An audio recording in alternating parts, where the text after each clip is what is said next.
검찰이 위례 신도시 개발 비리 사건에 대해 항소를 포기하면서 유동규 등 민간업자 전원의 무죄가 확정됐습니다.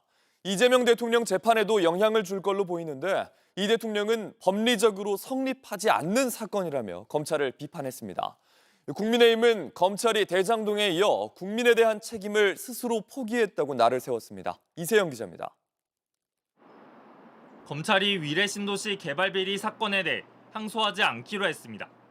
항소 시한인 어제까지 항소장이 제출되지 않으면서 민간업자 5명에 대한 무죄 판결은 확정됐습니다.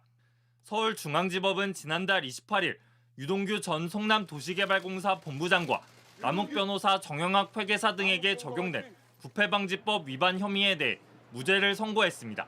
재판부는 민간업자들이 개발 정보를 알게 된 사실은 인정되지만 그 정보로 배당 이익을 취했다고 보기는 어렵다고 판단했습니다.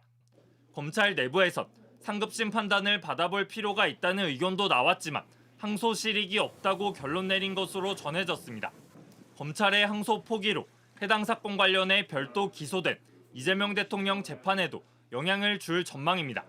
이 대통령은 오늘 새벽 SNS를 통해 관련 보도를 공유하며 검찰이 대장동 녹취록 일부를 위례 사건과 연결해 증거로 제출한 점을 거론했습니다.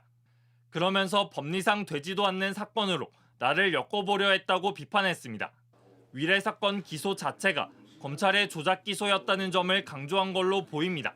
국민의힘은 위례 사건은 대장동 개발 구조와 등장인물이 같은 사건이라며 검찰이 국민에 대한 책임을 스스로 포기했다고 비판했습니다. 검찰이 대장동에 이어 위례 사건까지 잇따라 항소를 포기하면서 검찰 수사의 정당성과 기소 판단을 둘러싼 논쟁은 당분간 이어질 전망입니다. JTBC 이세연입니다. 짜릿하게 다채롭게 올림픽도 JTBC 아침엔입니다.